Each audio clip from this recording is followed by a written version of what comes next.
Hey everybody, what up? All right, so I think the internet is officially broken in 2022. And the reason why I say that, I'll just give a few examples, is the first problem is that the source of our information is controlled by just a handful of companies, and that's a major problem. Number two, not even just the source of that information, but how information is housed and distributed is controlled by even less companies, right? Azure, AWS. I feel like we're headed into a pretty dangerous world of, and I'm not just talking about censorship, but just, the ability to own any piece of the web. It seems like it's just disappearing left and right. And it's being controlled by some pretty unscrupulous companies, right? I mean, companies that are doing things with your data that you don't want them to do. I don't really know what the answer is going to be. I'm thinking more along the lines, maybe, some sort of blockchain. We need a distributed peer-to-peer type system that is going to be in charge of our data, in charge of how we disseminate that information. When I search Google, one of the things that I hate about Google these days is, like, I get the same results no matter what. If I'm searching for a movie or whatever, it's always the same thing. It's going to put like Rotten Tomatoes at the top. If I'm searching for some sort of news item or market news or something, there's going to be articles to things behind paywalls, like, New York Times, Pinterest. And why is Pinterest even on a search result, right? I mean, I never want results from Pinterest. So if I wanted results from Pinterest, I'd probably search Pinterest, or I'd at least say, Google, I'm searching this, and, Pinterest, and give me a result.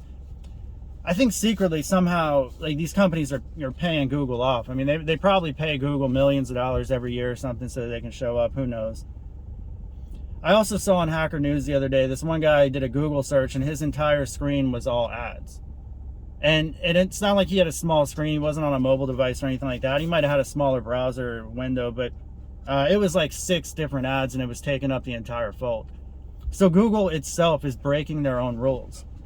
And one of the reasons why I've always hated Google, actually, is because if you start a website or you have a product idea, you have to play by Google's rules. Otherwise, you're not going to ever be found. So people have gamed the system now for a decade plus, and it's always the same people that game the system the best, and or have some sort of domain authority like Pinterest, because they're probably paying Google somehow behind the back or whatever. We don't get anything unique. And even if we go to places like Twitter, and you get other people's opinions, Twitter's just a mess, right? I hate Twitter. I can't stand the place. That actual website gives me anxiety and stress. Now, Reddit is something where it's like, yeah, you can get some interesting articles on Reddit, but even Reddit, right? The most popular forums are always the ones that are going to show on Reddit, and they're always like, it seems like what you get on the Google searches. And those Reddit forums are also controlled by a handful of mods. And I'm sure you saw on the news, but the anti-work person, I'm not trying to bust on people or anything like that, but, these handful of mods aren't the type of people that I want to get information from, or to control the information that other people are providing and determining what is actually legit and what's not. We need a peer-to-peer system where the society, the internet itself, is in control of the data that we're seeing. And that's obviously easier said than done, right? Because there's certain illegal content. There's things that are just immoral and everybody knows it, and you can't have that stuff on the web. So one of the things that needs to be done, I think, really, is that Google has to be able, or somebody has to be able to give the ability to block certain websites. Like, I don't want to search for something and have it behind a New York Times paywall where I got to pay $1 a month. Even if it's only $1 a month, I'm not trying to deal with that. Don't give me that result, or at least, I should be able to click a button and say, I don't want any results from that website anymore. Why don't we have that ability? Another thing is, with website technology itself, it's so funny, like, that we go from like basic HTML, CGI, some Perl scripts, PHP scripts or whatever, and we're building some basic content-based websites using HTML, CSS, JavaScript, and then somebody like comes along and say, oh, we got this fundamental idea where we're going to do a static site generator.